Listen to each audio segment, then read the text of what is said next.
Nos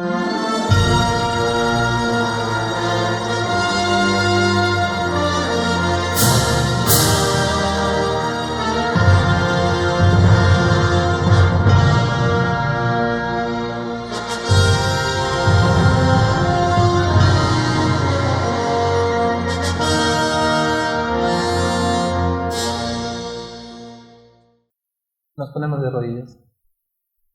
Nuestro Padre y buen Dios que moras y reinas en la altura de los cielos, agradecidos estamos en este día, porque nos has invitado a formar parte, Señor, de tu familia, porque nos has invitado también a deleitarnos en este sábado, Señor, en tu presencia. Gracias porque eres bueno con nosotros y lo has demostrado a lo largo de nuestro caminar contigo.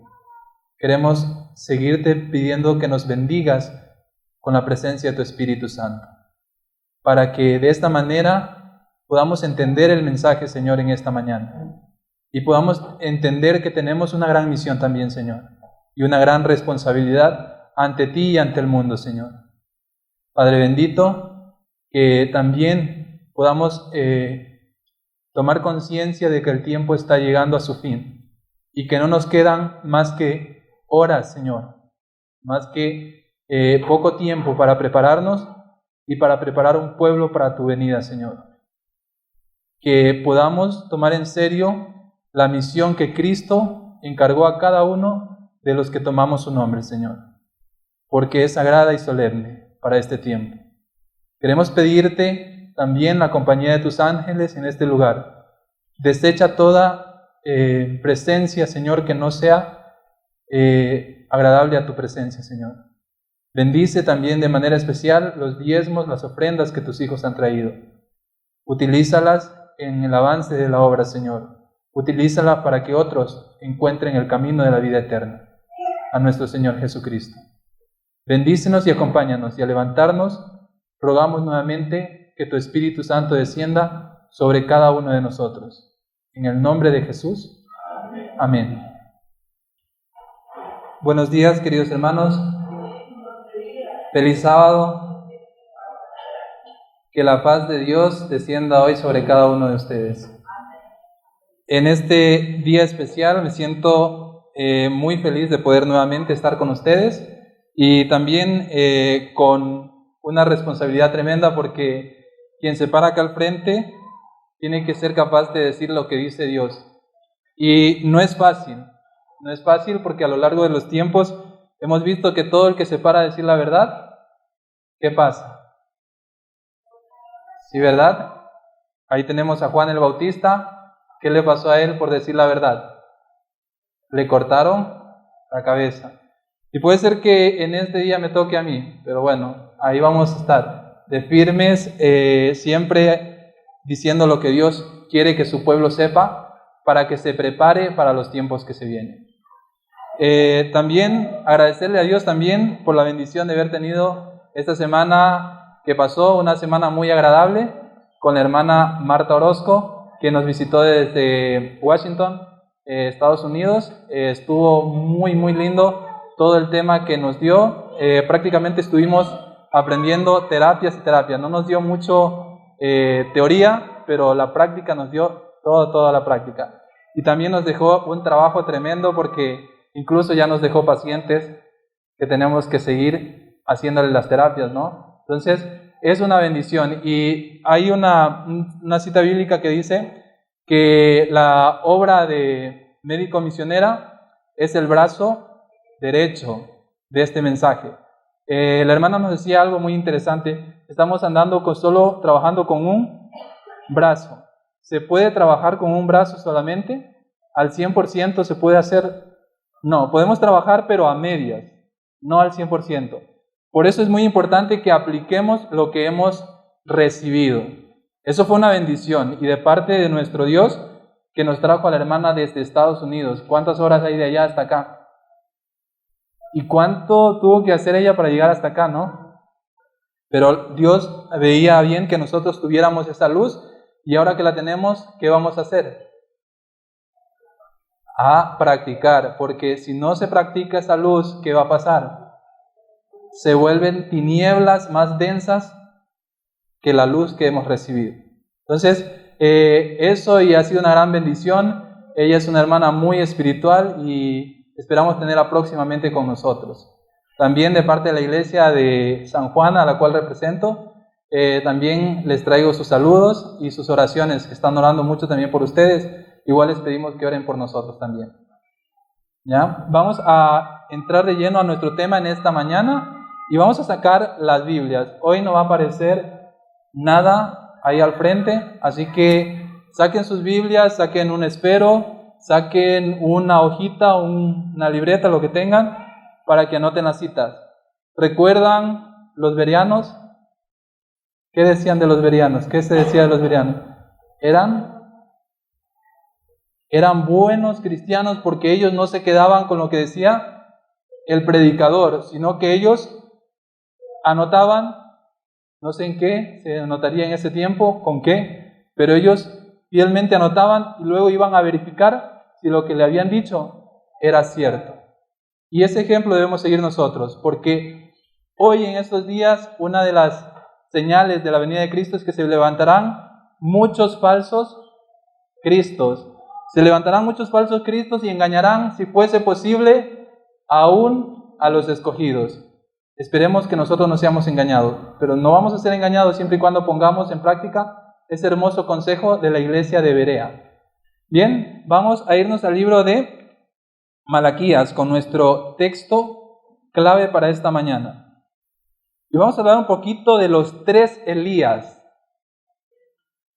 De su característica y de lo que representa esa gran responsabilidad que recae sobre cada uno de los que tomamos el nombre de Cristo para este tiempo, de lo que nos llamamos adventistas del séptimo día, de los que somos llamados a ser luces para un mundo en tinieblas. Entonces, vamos a ir a Malaquías 4:5 y la palabra de Dios nos dice lo siguiente: He aquí yo os envío a Elías, el profeta, antes que venga el día de Jehová grande y terrible.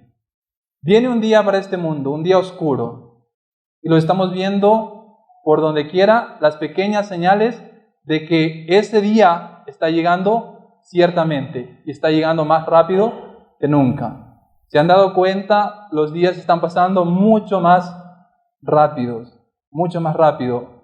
Acortaré el tiempo por amor a sus escogidos, dice la palabra. Y nosotros estamos listos. Entonces, ¿qué esperamos? Esa es la pregunta. ¿Qué estamos esperando? No nos queda mucho tiempo y ese es el tema de esta tarde. Aquí nos dice que enviará al profeta Elías a hacer una obra especial.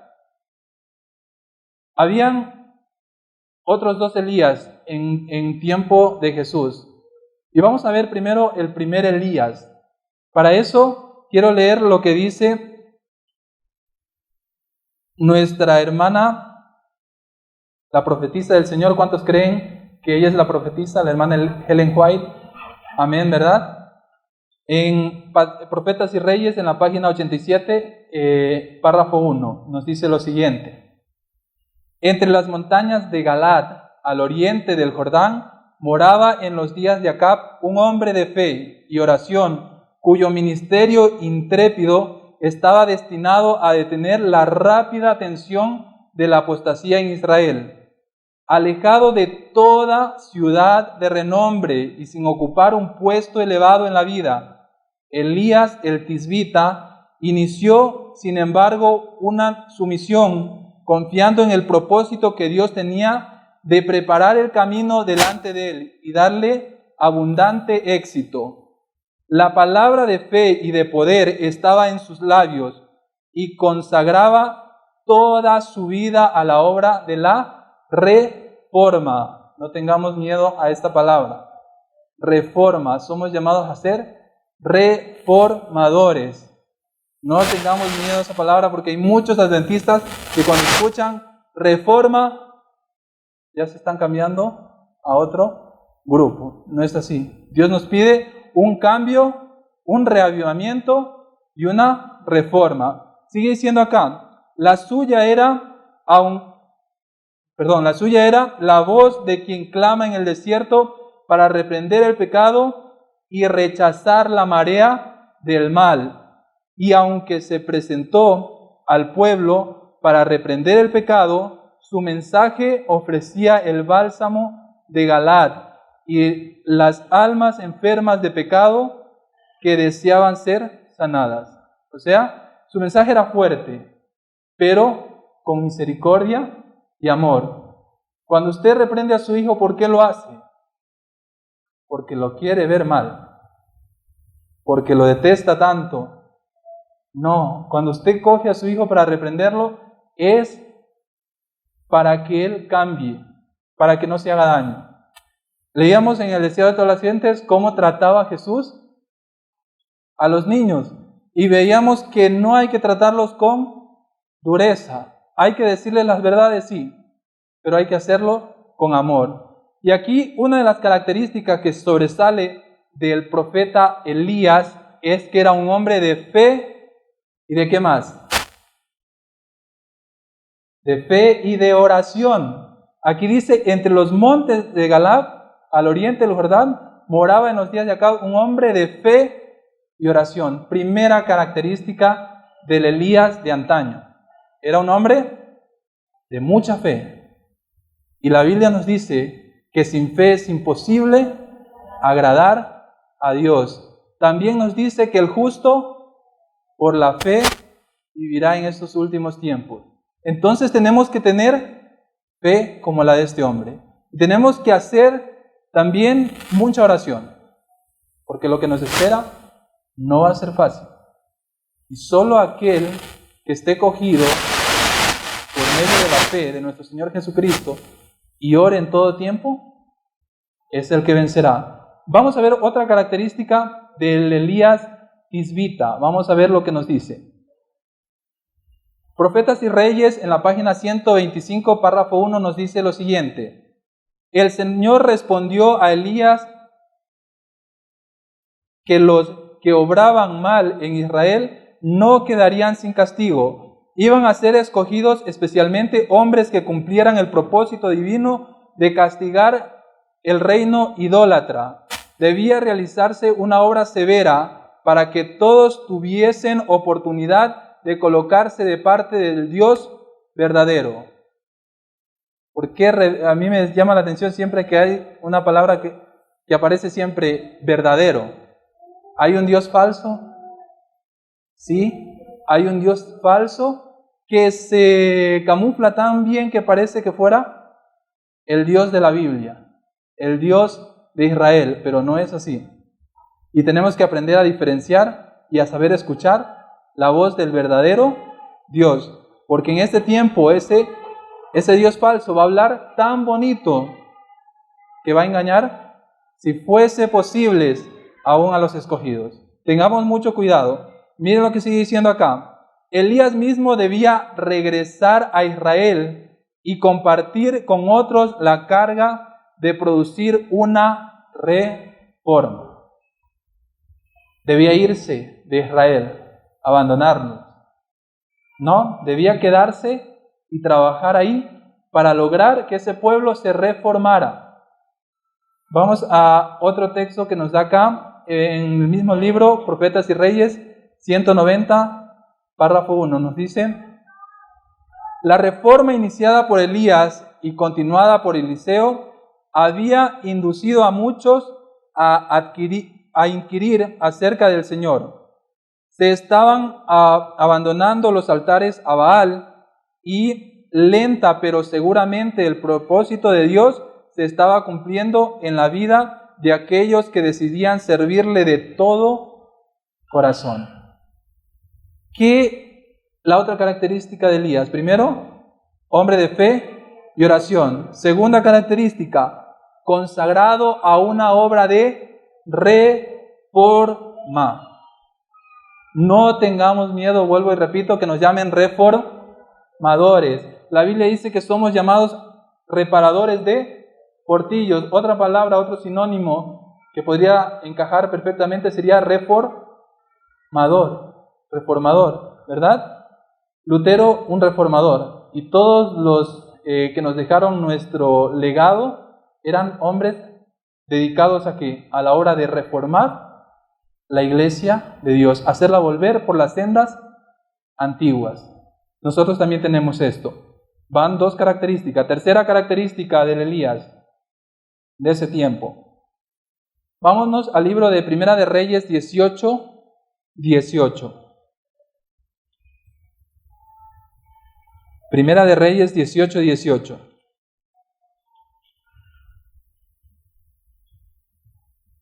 La palabra de Dios nos dice, y él respondió, yo no he turbado a Israel, sino tú y la casa de tu padre, dejando los mandamientos de Jehová y siguiendo a los Baales. Otra característica de Elías, según este texto, ¿qué hacía Elías? No.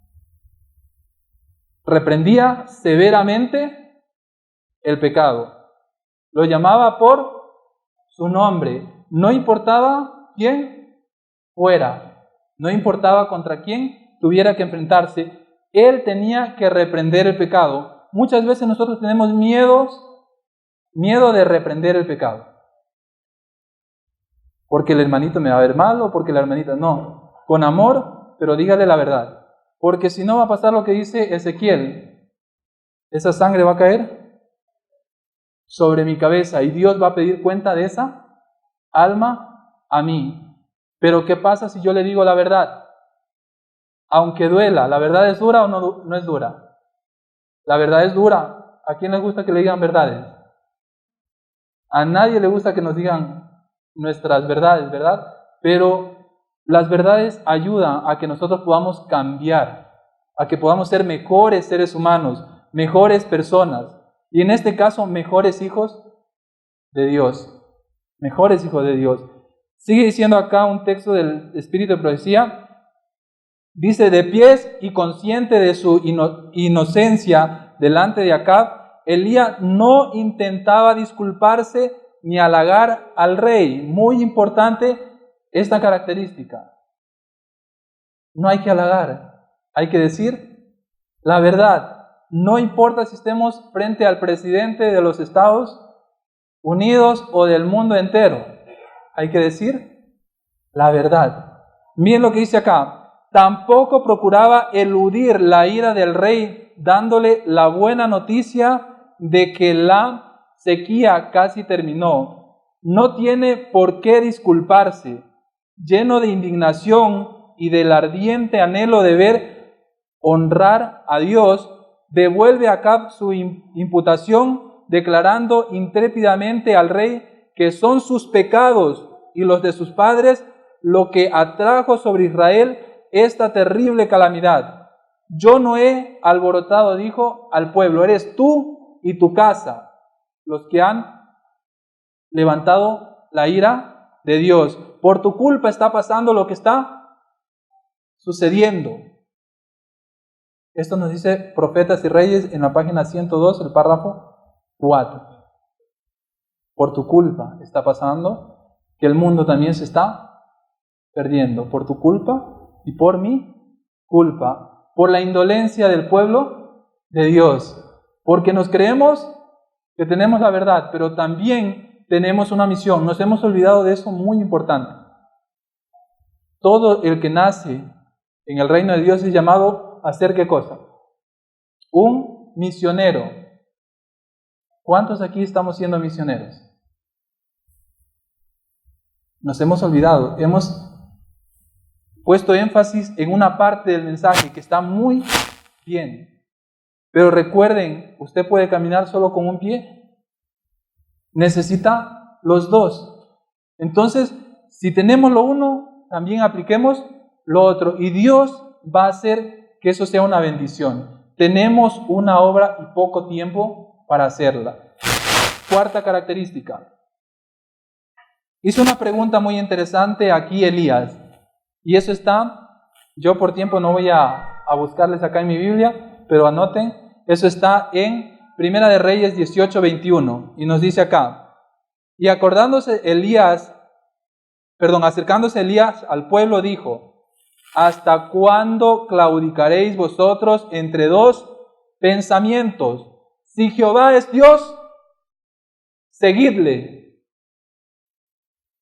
Y si Baal, id en pos de él. ¿Y el pueblo qué pasó? Un silencio sepulcral. Un silencio absoluto. Eso es reprender, eso es decir las cosas. No es cuando uno habla fuerte, muchas veces uno piensa que se siente como, podría decir, intimidado, como que no sé, pues se siente como que no lo quieren cuando uno le hablan fuerte. Pero es al contrario, mi padre dice, toca hablar fuerte para que entiendan, para que escuchen. Y aquí dice, si Baal es Dios, seguidle, id en pos de él. Pero si Dios es Dios, seguidle a él. No tenemos que estar divididos. ¿Cristo le interesa un corazón dividido? ¿Qué pasará con los tibios? ¿Quiénes son los tibios? De paso. Los que están entre dos pensamientos, siguiendo a Dios y siguiendo al mundo a la vez. ¿Se puede seguir así? Nadie puede servir o amará al uno y odiará al otro. Eso dice la Escritura. No podemos servir y Dios no puede ser engañado. Dios conoce su corazón. ¿Saben que muchas veces aplicamos el mensaje para los otros, pero el mensaje es primero para mí? Todo lo que dice la Biblia no lo tomemos para segundos o terceros, tomémoslo en primera persona, para mí. Dios me está hablando a mí. ¿Qué estoy haciendo que me tiene dividido? ¿Qué es lo que tengo que abandonar que aún me está separando de Dios, que me tiene tibio? Elías hizo una pregunta muy interesante y nosotros también tenemos que hacer esa pregunta. ¿A quién está siguiendo usted? Solo debe revisar su vida, no la vida de nadie. Revise su vida. Revise el tiempo que está dedicando a Dios y el tiempo que dedica a otras cosas. Revise qué ve y qué no ve. Revise qué escucha. A veces decimos, pero ella está escuchando. No, ella no es. Jesús dijo, deja de mirar la paja que está en el ojo ajeno. Mira la tremenda viga que tienes en tu ojo. Si nosotros hacemos eso, va a haber un cambio en nuestra vida. Va a haber una reforma positiva en nuestra vida. Va a haber un reavivamiento porque estamos muertos espiritualmente. Sigamos. Otra cosa de Elías que me gusta mucho. Primera de Reyes 18, 22. Y Elías volvió a decir al pueblo, solo yo he quedado profeta de Jehová, mas de los profetas de Baal hay 450 hombres. A veces que nosotros nos preocupamos tanto en el número. Si la iglesia está llena, estamos bendecidos. Nosotros allá somos contados con los dedos 5 o 4. Los más fieles, 4. De vez en cuando llegan unos 2 o 3 más. Pero sí tenemos una multitud de niños que ahorita están llegando. Y yo digo gloria a Dios porque dice la palabra de Dios que de ellos es el reino de los cielos. Y ellos es el futuro de la iglesia. Nosotros ya vamos quedando rezagados. Ellos van a tomar la posta y van a continuar la obra del Señor. Pero hay que prepararlos. Y aquí nos dice algo. La minoría de parte de la justicia. La Biblia en Apocalipsis habla de un pueblo grande que va a servir a Dios. Habla de un remanente. Y Jesús también dijo algo muy interesante. Muchos me dirán, ¿y qué pasará con esos? ¿Qué les dirá Jesús? Apartaos de mí, no los conozco. Dice que aquí hay un texto muy interesante, y anoten esta cita, el Espíritu de Profecía, Profetas y Reyes, en la página 107, párrafo 2 y 3, nos dice lo siguiente. Frente al rey Acab y a los falsos profetas, y rodeado por las huestes congregadas de Israel, estaba Elías de pie, el único que se había presentado para vindicar el honor de Jehová, aquel a quien todo el reino culpaba de su desgracia, se encontraba ahora delante de ellos, aparentemente indefenso, en presencia del monarca de Israel, de los profetas de Baal, los hombres de guerra y los millares que lo rodeaban. Pero Elías no estaba solo. Sobre él y en derredor de él estaban las huestes del cielo que lo protegían, ángeles excelsos en fortaleza. Y dice más, reconociendo plenamente el mandato que había recibido de ejecutar la orden divina, iluminaba su rostro una pavorosa solemnidad. Estaba solo en medio de todo un ejército del mal, ahí, encabezado por el rey de Israel. Y muchas veces nos olvidamos nosotros que muy pronto nos vamos a encontrar separados. Uno en cada esquina. Vamos a ser llevados frente a ¿qué? Tribunales. Y ahí vamos a ver quién es quién. Ahí es realmente donde vamos a saber de qué se estaba alimentando usted en los tiempos de paz. ¿Qué estaba haciendo en esos días que debió dedicar a la preparación? ¿Este hombre tenía miedo? No. Su pensamiento era: estoy solo frente al rey y todo esto me van a matar. No. Su pensamiento es: yo no estoy solo. Aquí hay millones de ángeles más poderosos que todos los que están aquí. Entonces, no tenemos que tener miedo de ponernos de parte de la justicia, aunque se desplomen los cielos. Y aunque quede uno en Pomaski, tendrá que seguir ese uno solo. La salvación es individual. No va a ser por grupos ni por parejas. Va a ser por la decisión de cada uno. Sigamos acá. Sexta, vamos acá. Primera de Reyes 18:30. Entonces dijo Elías a todo el pueblo: acercaos a mí. Y todo el pueblo se acercó y él arregló el altar de Jehová que estaba. ¿Cómo estaba el altar de Jehová? El altar arruinado. ¿Cómo está el altar de Jehová en su casa? No vamos por los de afuera, porque los de afuera sabemos cómo están. Este mensaje es para mí y para usted. ¿Cómo está su altar? ¿El altar de Jehová en su casa cómo lo tiene? ¿En ruinas? Es hora de que se levante en su casa alguien que ponga las cosas en su lugar. Si no es su esposo, le tocará a la esposa. Y si no es a la esposa, le tocará al hijo. Pero usted tiene que levantar ese altar a Jehová. Acá sigue diciendo Profetas y Reyes en la página 111. Ya era la hora del sacrificio de la tarde y Elías invitó así al pueblo: acercaos a mí. Mientras se acercaban temblorosamente, se puso a reparar el altar frente al cual hubo una vez hombres que adoraron al Dios del cielo. En la iglesia también se están destruyendo los altares. Por eso digo que esto aquí es un altar. Y esto aquí es tremendo responsabilidad del que tome la palabra de Dios. Porque si va a hablar en nombre de Dios, tiene que decir las cosas como son. Una vez hubo hombres. Para él, este montón de ruinas era más precioso que todos los magníficos altares del paganismo.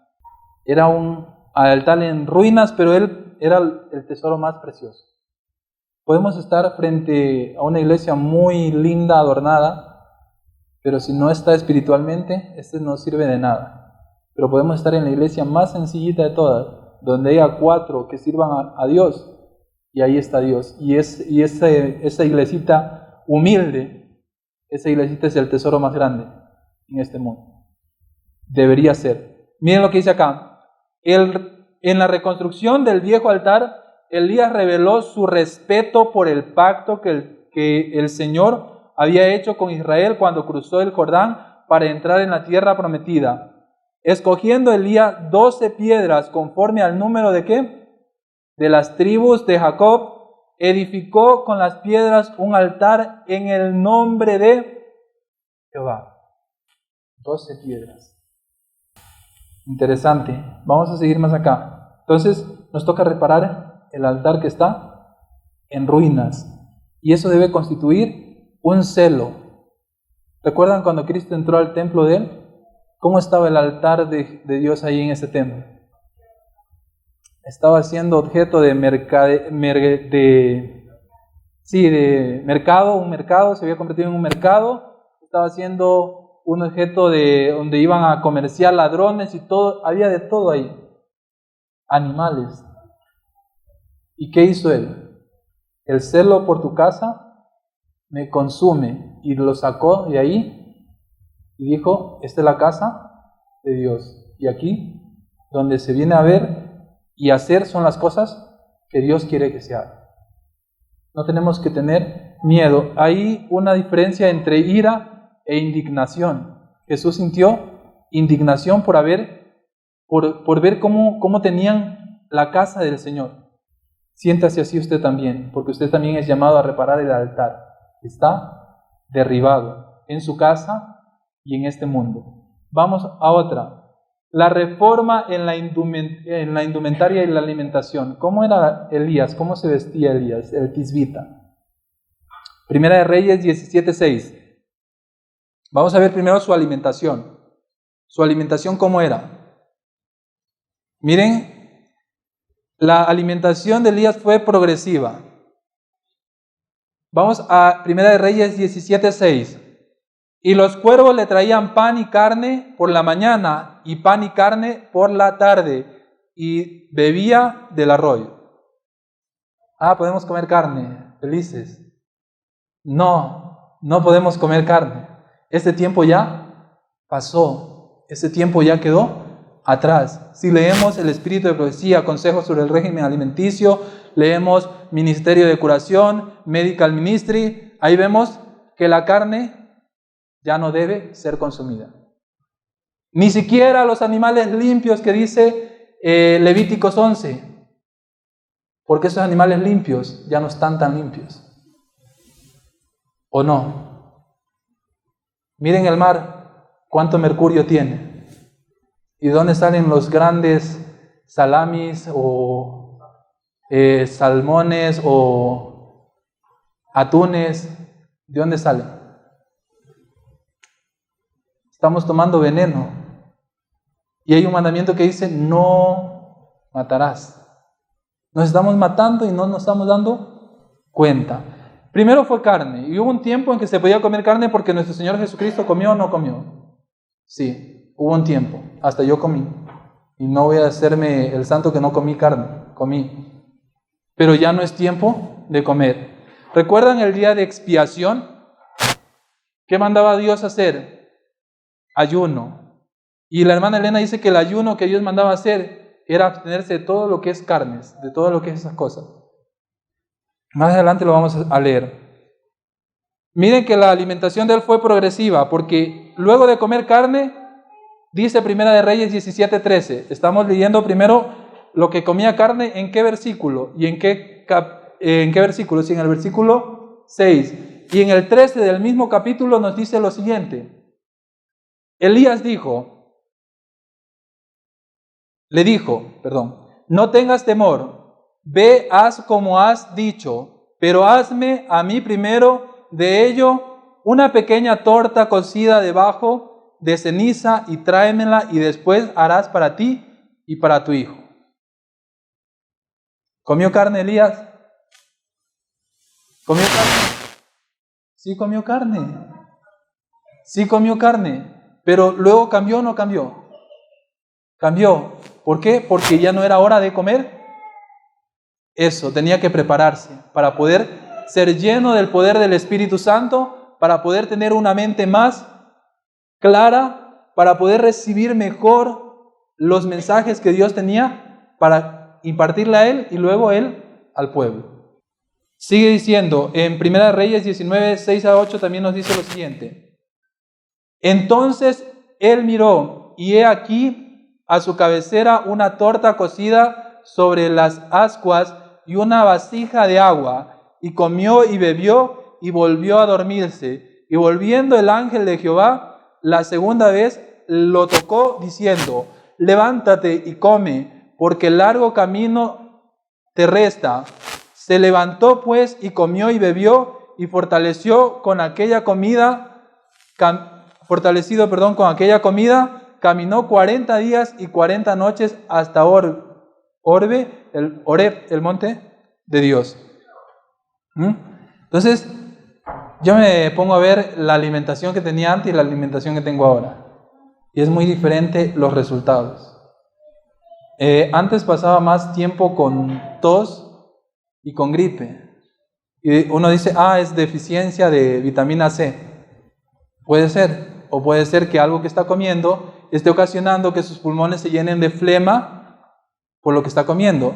Y algo interesante, a mí me gustaba mucho la leche. Y yo tomaba leche como chivo. Yo tomaba leche bastante. Me tomaba hasta 1,5 litros de leche y me ponía unos 10 bananos y come leche con banano.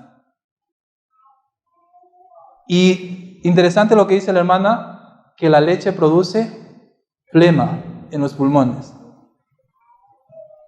Dejé de consumir leche y ya no tengo la tos ni la gripe que tenía antes. Dios dice, probad y ved. Lo digo esto desde mi experiencia. Y si van a consultar, la mayoría de enfermedades respiratorias tienen que ver con el consumo de leche, queso y de productos lácteos. No soy médico, pero sí me gusta leer muchas cosas de medicina y ver a muchos médicos lo que dicen. Hay una revista que más adelante le puedo decir el nombre, pero ahorita por el tiempo no les voy a decir. Vamos al segundo. ¿Cómo era su alimentación? Primero fue carne, pero luego ya no carne, solo torta cocida. ¿Y eso es de qué? De lo que es los cereales y todo eso, cereales integrales, porque ahorita hay cereales de cereales. Vamos a seguir acá. El 8. Su mensaje fue dado en un momento de gran apostasía. ¿Cómo estaba Israel? Servían a los dioses de este mundo, tenían altares para Acera, para muchos dioses de los babilonios, de los paganos, donde ellos iban a adorar. Pasa eso hoy en día, dentro del pueblo de Dios. Tristemente, dentro del pueblo de Dios hay altares en las casas para Acera, para el yo y para muchos otros dioses que no son el Dios verdadero. Para Dios tenemos 30 minutos, para la novela tenemos las horas que termine, hasta la hora que termine. Revisemos nuestras vidas, digo, porque yo no los conozco, pero usted sí se conoce. Y no estemos jugando a dos bandos, porque si no, vamos a ser vomitados. Su mensaje fue dado en un momento de gran apostasía. 1 Reyes 19:10. Él respondió, he sentido un vivo celo por Jehová, Dios de los ejércitos, porque los hijos de Israel han dejado su pacto. ¿Qué habían hecho? Habían dejado su pacto. ¿Qué más dice acá? Han derribado sus altares, han matado a espadas a sus... ¿Qué dicen de la hermana Elena de Guay muchas personas hoy en día? La pregunta no es qué dicen, sino qué no dicen. La hermana dice que sus escritos van a ser rechazados por su propio pueblo. Y yo hasta ahorita que he leído los escritos no he visto nada que se contradiga con lo que dice la palabra de Dios. Y ha sido más clara la luz que he recibido. Miren lo que dice acá. Mataban a sus profetas a espada. Y solo yo he quedado y me buscan para quitarme. Eso es lo que le espera a usted y a mí si tomamos parte en la obra de reforma. Nos van a perseguir incluso hasta querernos matar. Y esto no es una película, no es una película de ciencia ficción ni nada, es la realidad, lo que va a pasar. Y si usted no se prepara, que Dios lo ampare, no puedo decir nada más. Segunda cosa, otra cosa más que tenemos que saber de Elías. Algunos no habían doblado sus rodillas ante Baal. Él pensaba que estaba solo, pero Dios le demostró que no estaba solo. Aparte de los ángeles que estaban con él y de Dios mismo que estaba con él, el Espíritu Santo que estaba con él, había otros profetas que no habían doblado sus rodillas ante Baal. Y lo encontramos en Primera de Reyes 19:18. Yo haré que queden en Israel 7,000 cuyas rodillas no doblaron ante Baal y cuyas bocas no lo besaron. Hay pueblo fiel en el mundo, en Pomaski, en San Juan. Amén. ¿Quiere ser usted parte? Vea su vida, revise su vida y póngase a cuenta con Dios. Es todo lo que Dios pide. Dios dice que a ninguno echa fuera. Todo el que va arrepentido y quiere cambiar, Dios está ahí de su lado. Vamos a seguir acá. Otra cosa. ¿Hizo un llamado Elías a los sinceros? ¿Qué llamado hizo? Primera de Reyes 18:21. Y acercándose Elías a todo el pueblo dijo: ¿hasta cuándo? ¿Hasta cuándo? ¿Hasta cuándo estaréis divididos entre dos pensamientos? Ya decídete, es hora de que te decidas. Si quieres seguir a Dios, bienvenido. Si quieres ir al mundo, las puertas están abiertas. No podemos detener a nadie ni obligar a nadie. Tú eres libre de tomar la decisión que quieras. Pero si estás aquí pensando que te vas a salvar estando un pie en el mundo y un pie en la iglesia, estamos equivocados. Y si estamos pensando jugar a la iglesia y que engañamos a todos los que nos ven, pues no te preocupes ni por mí ni por los que te ven. Preocúpate por el que ve y escudriña el corazón hasta lo más profundo. A él no se le escapa nada. A veces nosotros vivimos escondiéndonos de las personas y no es de ellos que debemos escondernos. Debemos mirar arriba, porque de él no nos podemos esconder. ¿A dónde miré de tu presencia?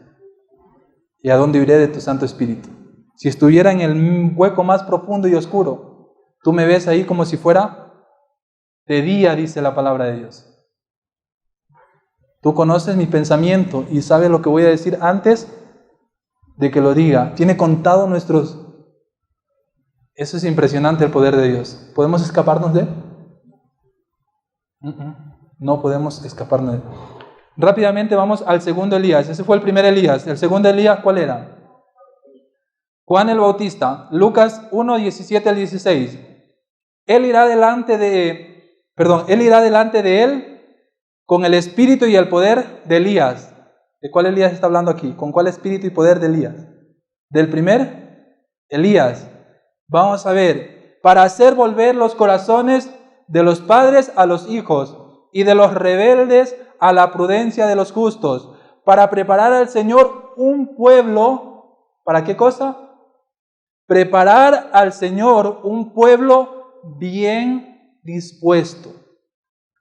No un pueblo mediocre, no un pueblo que está jugando, no un pueblo dividido, un pueblo que está decidido, si vive o muere, por hacer que el nombre de Dios sea glorificado y honrado en este mundo.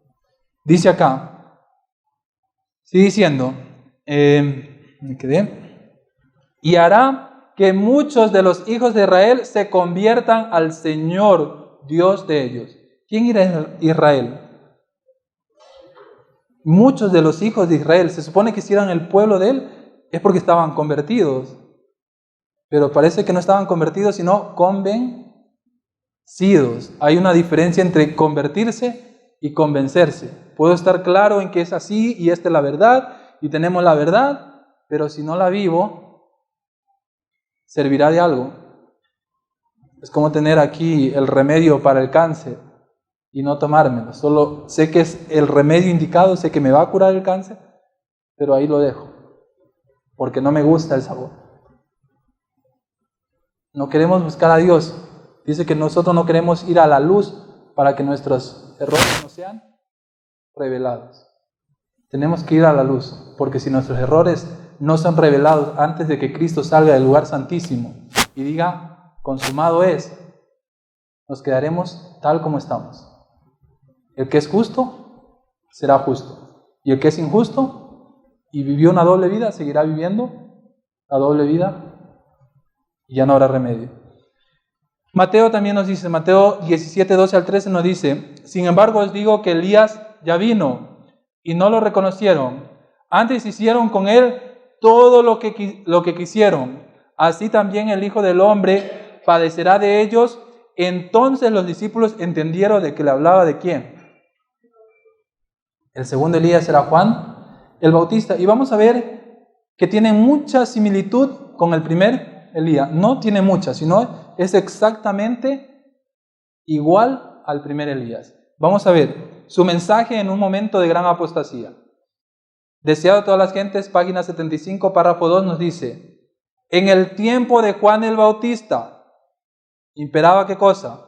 La codicia de las riquezas, el amor al lujo y a la ostentación se habían difundido extensamente. Los placeres sensuales, banquetes y borracheras estaban ocasionando enfermedades físicas y degeneración, embotando las percepciones espirituales y disminuyendo la sensibilidad al pecado.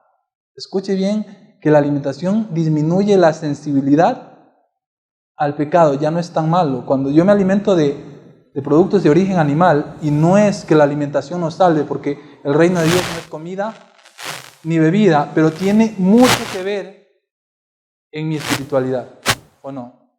Tiene mucho que ver con mi manera de ver las cosas, de ver lo bueno y lo malo.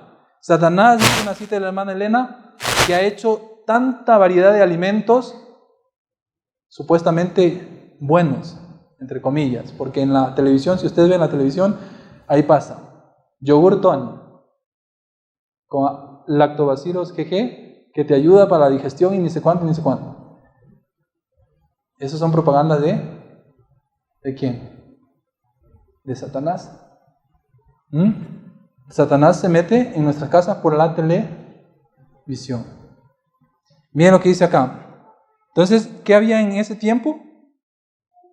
Había codicia, hay hoy día codicia. Había amor al lujo, ¿lo hay ahora? Revisemos nuestra vida, solo vivemos nuestra vida, no vamos a ver a los demás. Se había difundido extensamente, dice, los placeres sensuales dominan a los seres humanos hoy en día, la sensualidad.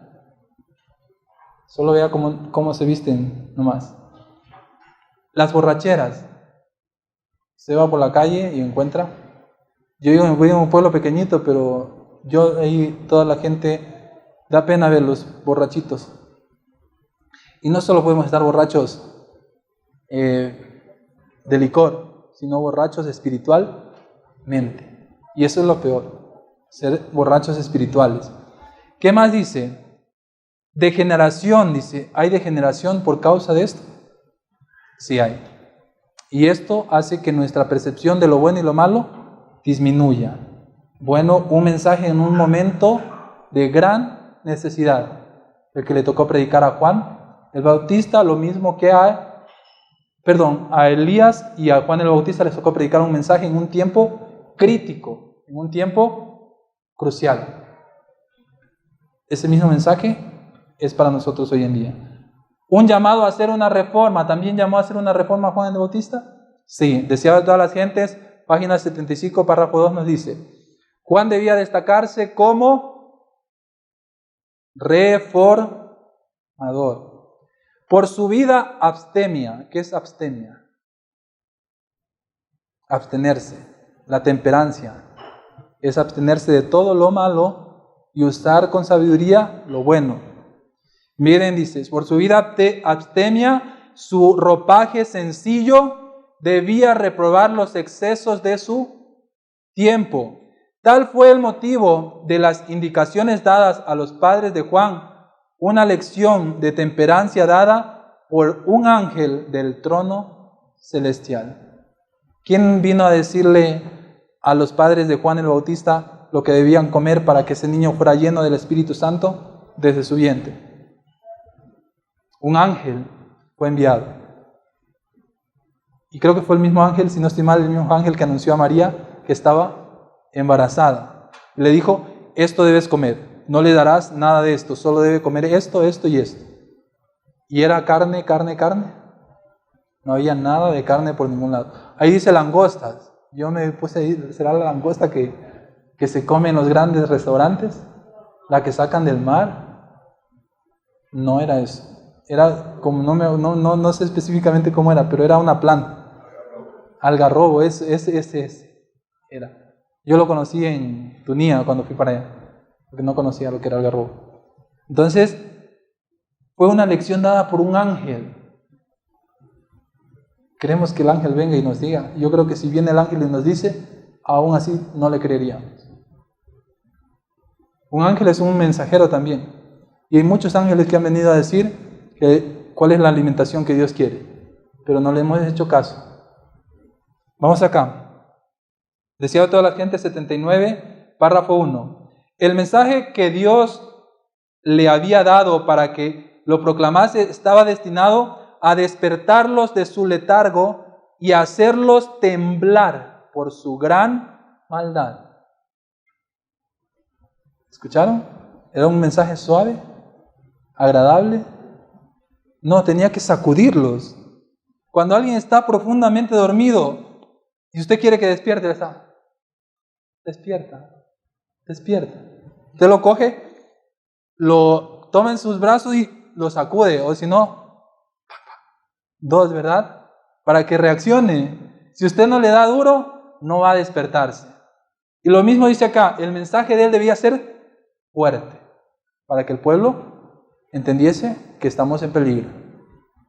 Miren lo que dice acá. Antes de que pudiese alojarse la semilla del Evangelio, el suelo del corazón debía ser quebrantado. Vayan a labrar al campo. Antes de sembrar una yuca, toca coger el azadón y desmoronar la tierra. Y coger con las manos los pedazos más grandes y sacarlos. Por eso es una bendición también ir al campo, porque se pueden aprender estas lecciones tan sencillas. Antes de que la verdad entre a ese corazón, ¿cómo dices que tenemos un corazón de piedra? ¿Cómo rompe una piedra usted?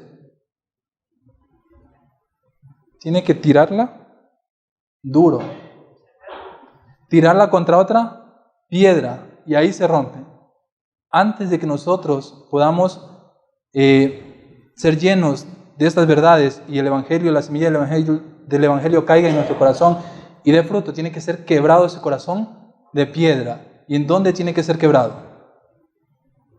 A los pies de Cristo. ¿Cuál es la roca? Cristo. Antes de que tratasen de obtener sanidad de Jesús, debían ser despertados para ver el peligro que les hacían correr las heridas del pecado. La doctora dijo algo muy interesante, la doctora Marta Orozco. Dice que en los hospitales van y cortan. Y trasplante de corazón y trasplante de riñón. Pero no se les enseña a cambiar su estilo de vida. Cosa que pasa unos añitos, vuelven a hacer otro trasplante. Lo que dice aquí es exactamente lo opuesto. Primeramente, antes de que sea curada esta persona, tiene que entender por qué llegó a donde está. ¿Por qué le vino esa enfermedad? La enfermedad no viene sin causa. Y ahí ella tiene que entender que si sigue esos hábitos, aunque le cambien el riñón, va a volver de nuevo por otro cambio de riñón.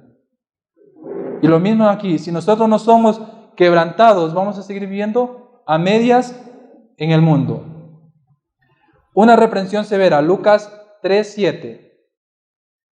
¿Cómo lo dijo Juan? Fue tan dulce. Hermanitos, así manda a decir Dios. Por favor, cambien su alimentación.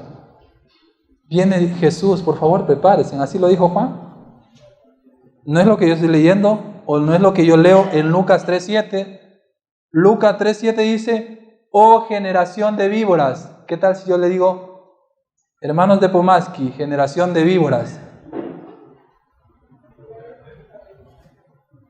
Ahí yo estoy seguro que muchos corazones se hicieron chiquitos o se les enfrió la sangre. ¿A quién le gusta que lo llamen así? Víbora. ¿Te gusta, Magda? Suena horrible. Pero ese fue, como lo dijo Juan, generación de víboras. ¿Quién os enseñó a huir de la ira venidera?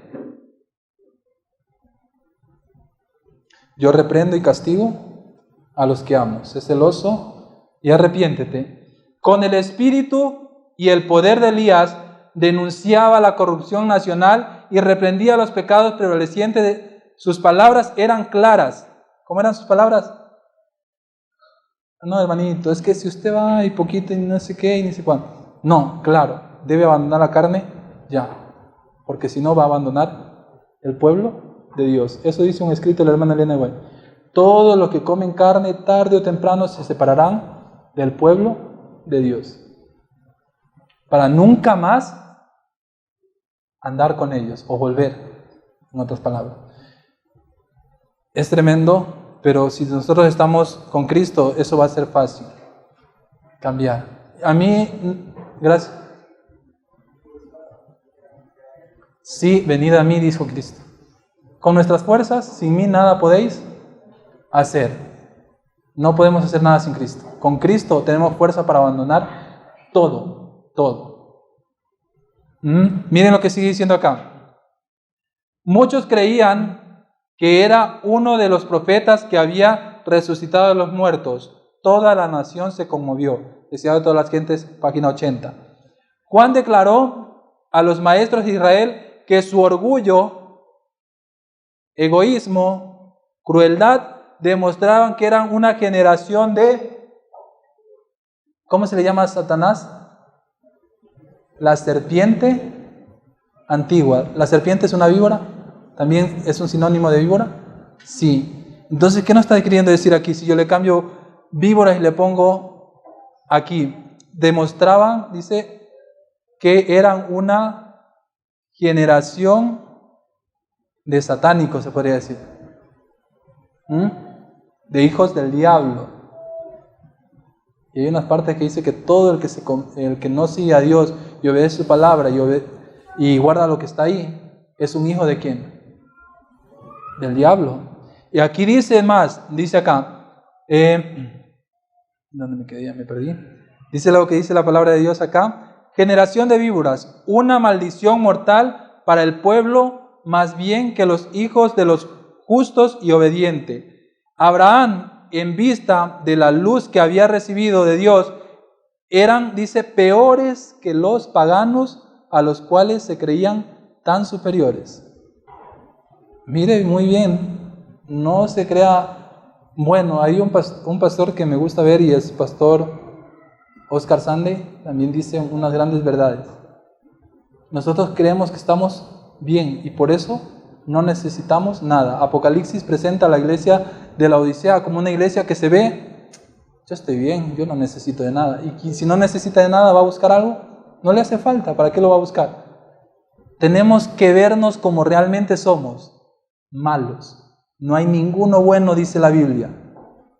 Yo no soy bueno por estar acá al frente, parado. Pablo dijo, yo soy el primero, el peor de todos los pecadores.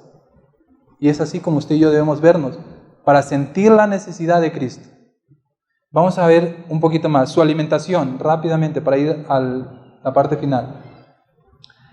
Dice aquí, durante años el Señor ha estado llamando la atención de sus hijos a la reforma pro salud. Esta es una de las grandes ramas de la obra de preparación para la venida del Hijo del Hombre. ¿Escucharon?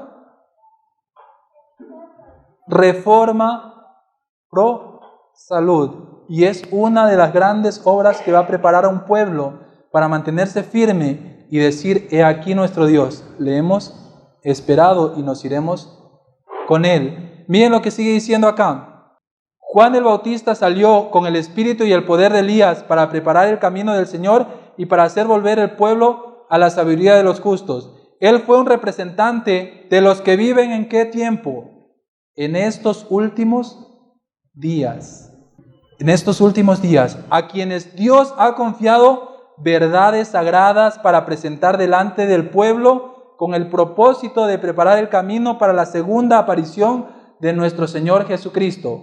Juan era un reformador. El ángel Gabriel, directamente del cielo, dio un discurso sobre la reforma pro salud al padre y a la madre de Juan.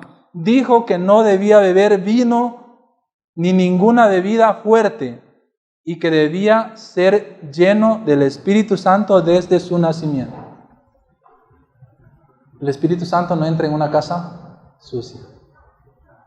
¿A ustedes les gusta entrar en una casa sucia?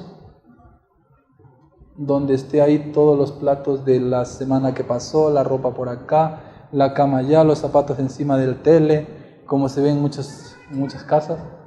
Dice que el Espíritu Santo no entra a esos hogares que están desordenados, empezando desde la limpieza. No entra allí. Se queda fuera. Hasta yo me quedaría fuera de una casa así. Entonces, la reforma pro salud tiene el propósito de prepararnos. La alimentación tiene mucho que ver con el pueblo que va a estar firme para ese tiempo. El Elías de hoy, y esto quería llegar, esto es lo importante, y a esto quiero llegar para terminar. Pongan mucha atención los que están dormidos, sacúdalo el que está al lado, por favor. No suavecito, sino cójalo duro y sacúdalo, para que se despierte. Porque ahora viene, ya vimos el primero, vimos el segundo Elías, ahora vamos a ver el Elías para este tiempo. El Elías para este tiempo. Ahí entra lo que dice Malaquías 4, 5 al 6. He aquí yo os envío al profeta Elías antes de que venga el día de Jehová grande y terrible. Él hará volver el corazón de los padres hacia los hijos y el corazón de los hijos hacia los padres. No sea que yo venga y hiera la tierra con maldición. ¿Viene este día grande? Señales se están dando por todas partes. Solo basta ver las noticias, y creo que a muchos no nos gusta ver las noticias, pero ahí se ve. Estados Unidos, hay olas de tornados que han pasado como 20 tornados seguidos en un sector y ese ha quedado destruido. En otras partes, olas de frío, olas de calor, otra parte inundaciones, otra parte terremotos, incendios, la degradación moral ni se diga.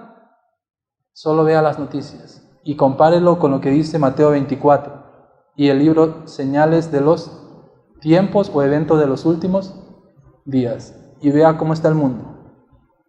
Dios no miente. Si Él dijo que viene, prepárese. Miren lo que dice. Hoy, el espíritu y el poder de Elías y de Juan el Bautista, los mensajeros enviados por Dios en el espíritu y poder de Elías y Juan el Bautista, los mensajeros enviados por Dios recuerdan a un mundo destinado al juicio los acontecimientos solemnes que pronto han de suceder en relación con las horas finales del tiempo de gracia y la aparición de Cristo Jesús como Rey de reyes y Señor de señores. Pronto será juzgado cada uno. Pronto será juzgado cada uno por lo que haya hecho por medio del cuerpo. Escuche bien. No mire a nadie, mírese usted, míreme, yo me miro yo ahorita, estoy viéndome, revisándome yo. Seré juzgado por lo que yo haga con mi cuerpo. Y eso no afecta a la salvación de nadie más, solo la mía, porque es mi decisión. Miren lo que dice acá. La hora del juicio ha llegado y a los miembros de su iglesia, a usted y a mí, en la tierra incumbe la solemne responsabilidad de dar aviso a los que están, por así decirlo, en la misma margen de la ruina eterna. A los de afuera, a los de dentro. Primero, a los que están dormidos dentro. Sacúdalo duro. Sacúdalo duro. No le importe si lo tiene que hacer llorar. Si lo tiene que hacer llorar, no importa. Pero sacúdalo duro. Preferiblemente, dice mi mami, que llore ahorita, pero no que llore más adelante. Dice acá, a todo ser humano que quiera escuchar en este vasto mundo, deben presentarse claramente los principios que están en juego en la gran controversia que se desarrolla, pues de ellos dependen los destinos de toda la humanidad. ¿De quién? De su iglesia, de usted y de mí depende el destino de todos los que están afuera. Y será predicado el Evangelio por testimonio, no por palabra. La hermana dice las palabras, los hechos, las teoría ya fue presentada.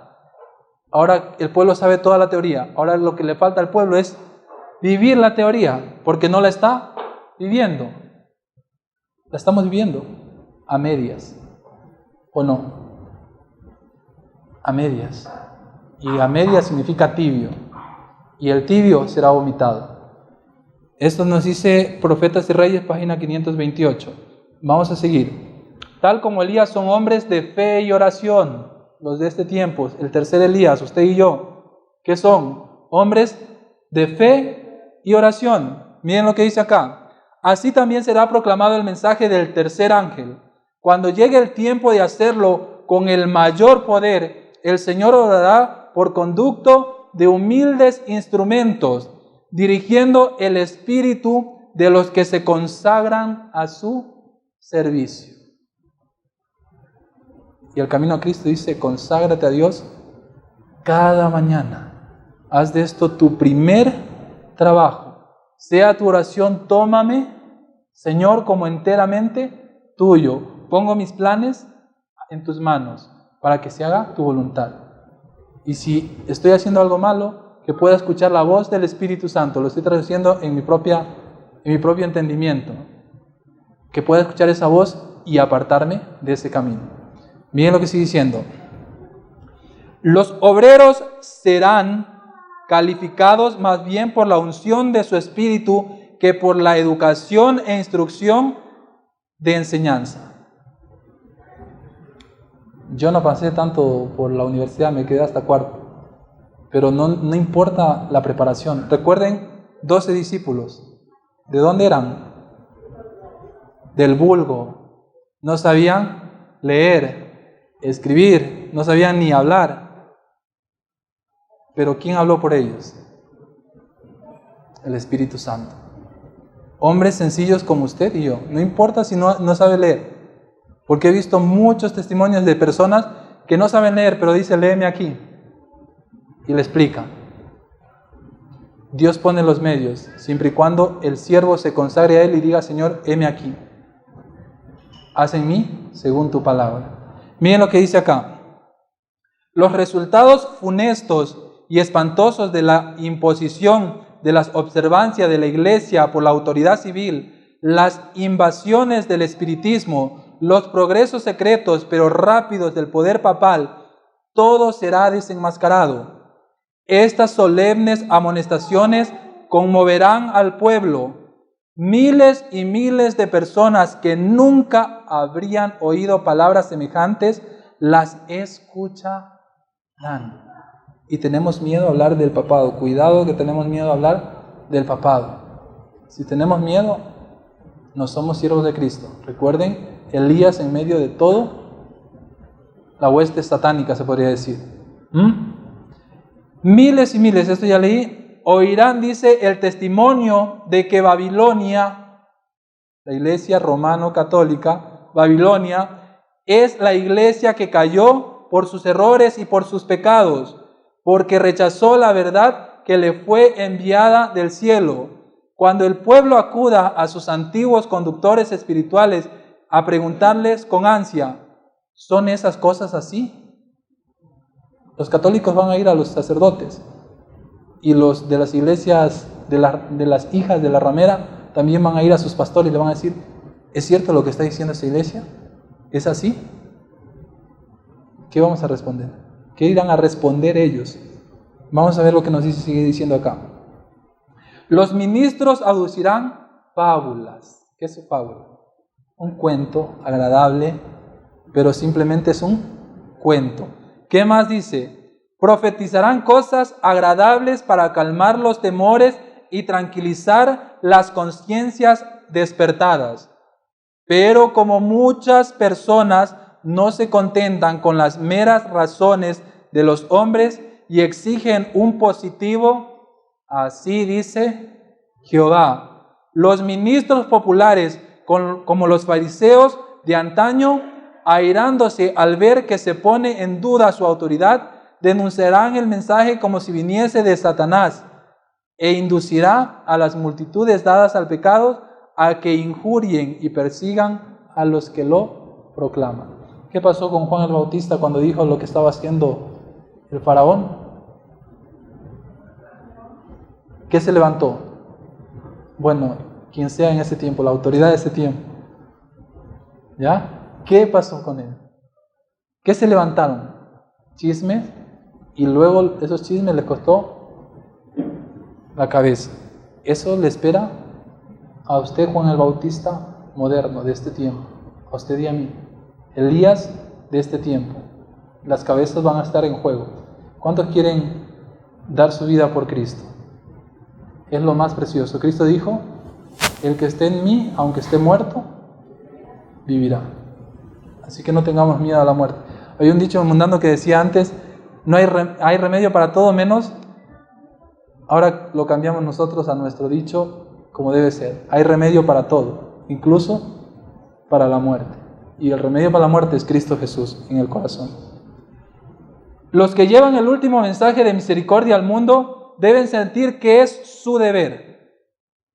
No es el deber del hermano Byron, no es mi deber, es su deber personalmente. Dios le ha dado una obra personal. Es su deber, dice, instruir a los pobres acerca de la religión en el hogar.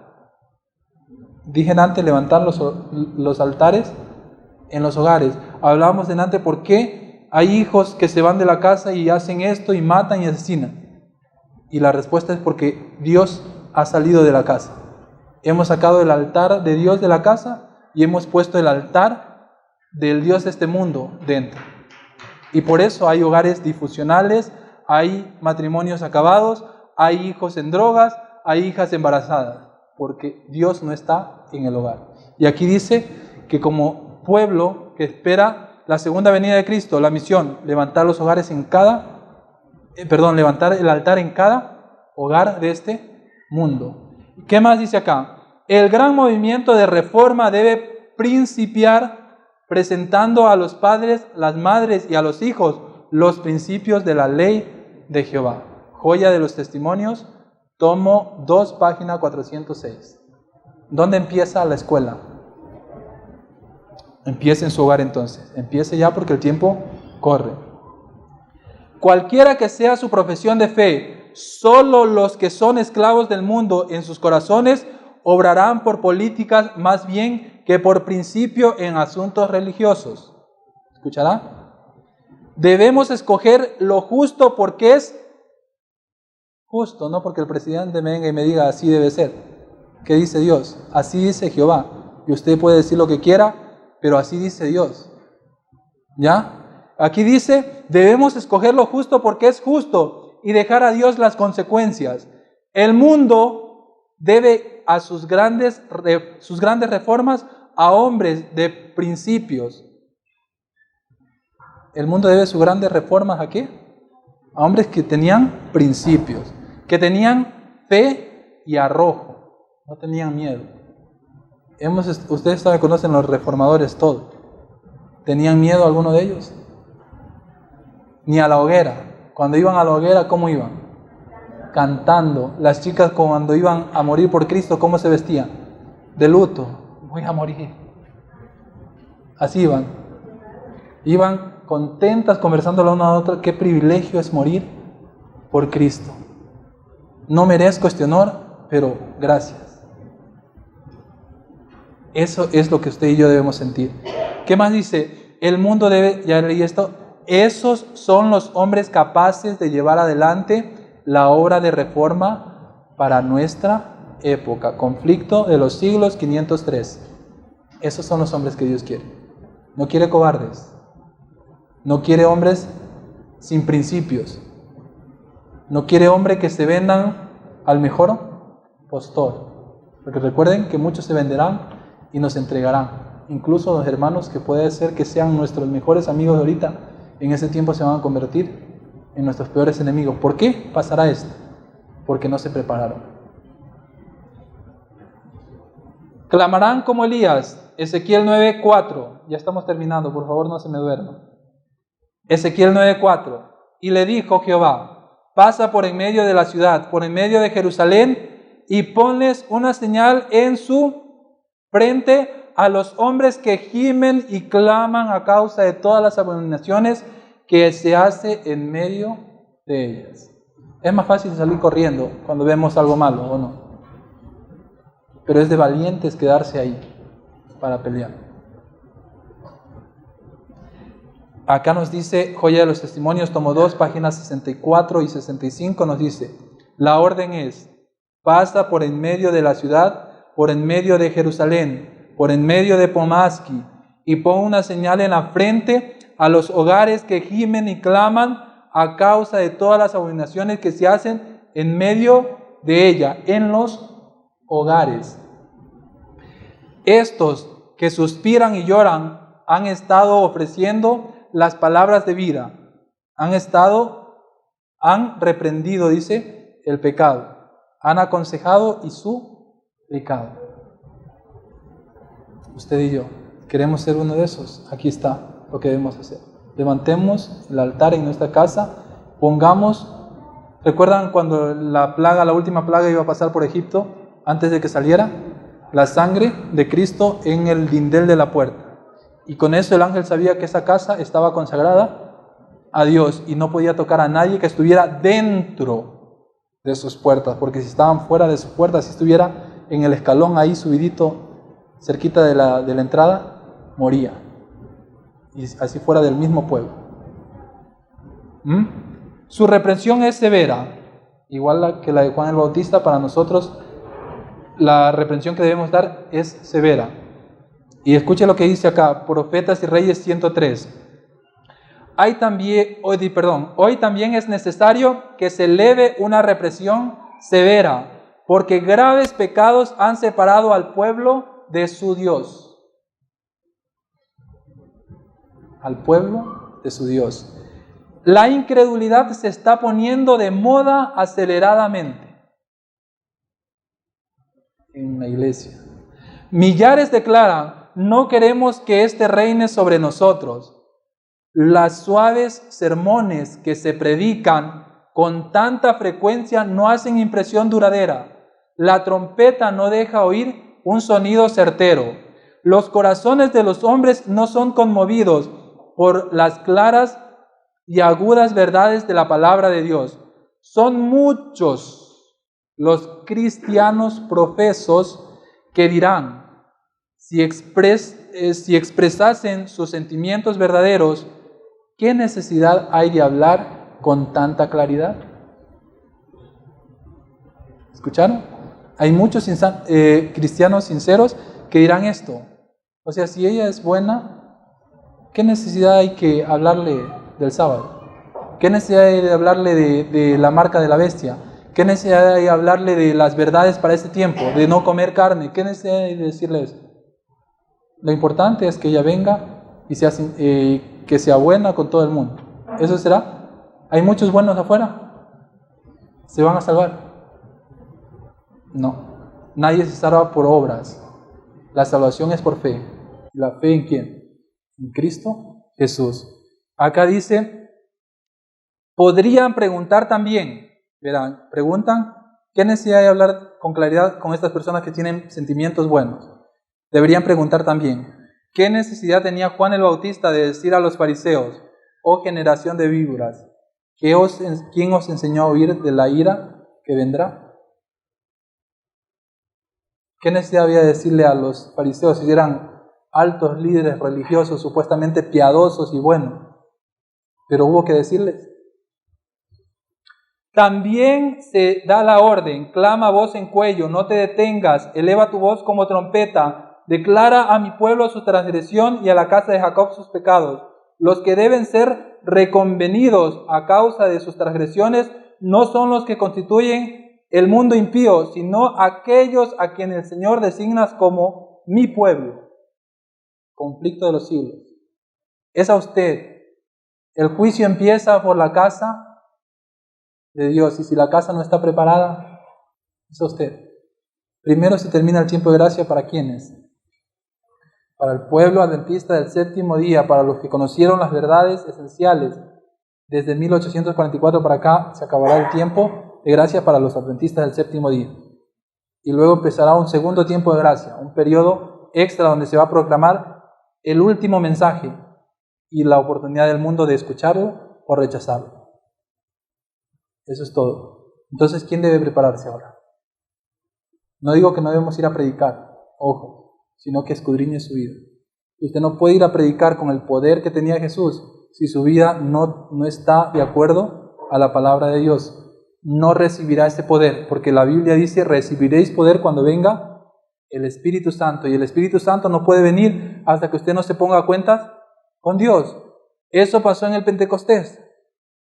Eran hijos de Dios los que estaban allá arriba, pero tenían muchos problemas unos con los otros y no tenían poder para evangelizar. Pero una vez que se pusieron a cuentas, ¿qué cayó sobre ellos?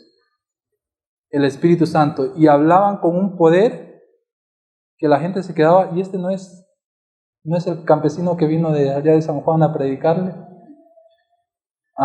Entonces tenemos que ver que Dios utiliza a quienes se consagran a Él enteramente. En cada generación Dios envió siervos suyos para reprobar el pecado, tanto en el mundo como en la iglesia. Pero los hombres desean que se les digan cosas agradables y no gustan de la verdad clara y pura. Muchos reformadores, al principiar su obra, resolvieron proceder con gran prudencia al atacar los pecados de la iglesia y de la nación. Esperaban que mediante un ejemplo de una vida cristiana y pura, llevarían de nuevo al pueblo a las doctrinas de la Biblia. ¿Pero qué creen que pasó? ¿Funcionó? No funcionó ese estilo. Pero el Espíritu de Dios vino sobre ellos como había venido sobre Elías, impeliéndoles a censurar los pecados de un rey malvado y de un pueblo apóstata. No pudieron dejar de proclamar las declaraciones terminantes de la Biblia que habían titubeado en presentar. Se vieron forzados a declarar diligentemente la verdad y señalar los peligros que amenazaban sus almas. Sin temer las consecuencias, pronunciaban las palabras que el Señor les ponía en su boca, y el pueblo se veía constreñido a oír su amonestación. Conflicto de los siglos. Termino con esta parte, yo no les quiero cansar más. Pero tengo otras 4 hojas más, pero no importa, hasta aquí termino. Dice aquí la última parte, ponga atención. En mi última visión, esta fue una visión de la hermana Ellen White, y dice, en mi última visión se me mostró que este mensaje decidido del testigo fiel no ha cumplido aún el designio de Dios. ¿Han estudiado el mensaje del testigo fiel? Yo tengo como un folleto de 99 hojas, de solo del testigo fiel y de lo que necesita usted saber para escuchar ese mensaje y prepararse. Miren lo que dice acá. La gente duerme en sus pecados, aún en la iglesia. Hay muchos en delitos y pecado. Y no señalo a nadie porque no los conozco. Yo me conozco a mí. Puedo decir de mí también. Continúa declarándose rica. La iglesia continúa como diciendo, somos ricos. ¿Qué más dice? Sin necesidad de nada. Muchos preguntan, ¿por qué se dan tantos estos reproches? ¿Por qué vienen y nos hablan así? Ya estamos como que no fuéramos lo peor. Yo no fui el que escogió el mensaje, oré a Dios y Él escogió. Tenía un montón de mensajes y los puedo mostrar, tengo mi computadora ya, escogidos. Y estaba orando para que Dios diera el indicado. Y hoy día lo abrí y fue este. Y aquí. Y miren, dice, muchos preguntarán, ¿por qué se dan estos reproches? ¿Por qué los testimonios nos acusan continuamente de apostasía y graves pecados? Amamos la verdad, estamos prosperando. No necesitamos esos testimonios de amonestación y reproche. Pero Miren sus corazones estos murmuradores. Miren sus corazones estos murmuradores y comparen su vida con las enseñanzas prácticas de la Biblia. Humillen sus almas delante de Dios. Ilumine la gracia de Dios las tinieblas y caerán las escamas de sus ojos y se percatarán de su verdadera pobreza y miseria espiritual. Sentirán la necesidad de comprar oro, que es fe, y el amor puro, ropa blanca, que es el carácter inmaculado, purificado en la sangre de su amado Redentor, y colirio, que es la gracia de Dios, que les dará un claro discernimiento de las cosas espirituales para descubrir el pecado. Estas cosas son más preciosas que el oro de Ofir. Joya de los Testimonios, tomo 1, página 391. ¿Qué debemos pedir? ¿Qué debemos preguntarnos? ¿Por qué vienen esto a nosotros? No. ¿Qué me está queriendo mostrar Dios? Orar y decir, Dios, quítame la venda que no puedo ver mis propios errores. Dame tu espíritu para que Él me convenza de qué cosa? De pecado. Me enseñe a ser justo. ¿Y qué más? Y me enseñe que viene un juicio y que debo prepararme y preparar a otros. Que Dios nos bendiga y podamos cumplir esto. Porque es una gran responsabilidad. Usted está llamado a ser el Elías de hoy. Y el Elías de hoy no tiene miedo. El Elías de hoy habla claro. El Elías de hoy tiene el poder del Espíritu Santo. El Elías de hoy tiene una vestimenta y una forma de comer. El Elías de hoy va a pararse del lado de Dios, aunque se desplomen los cielos y aunque quede él solo. Que Dios nos bendiga.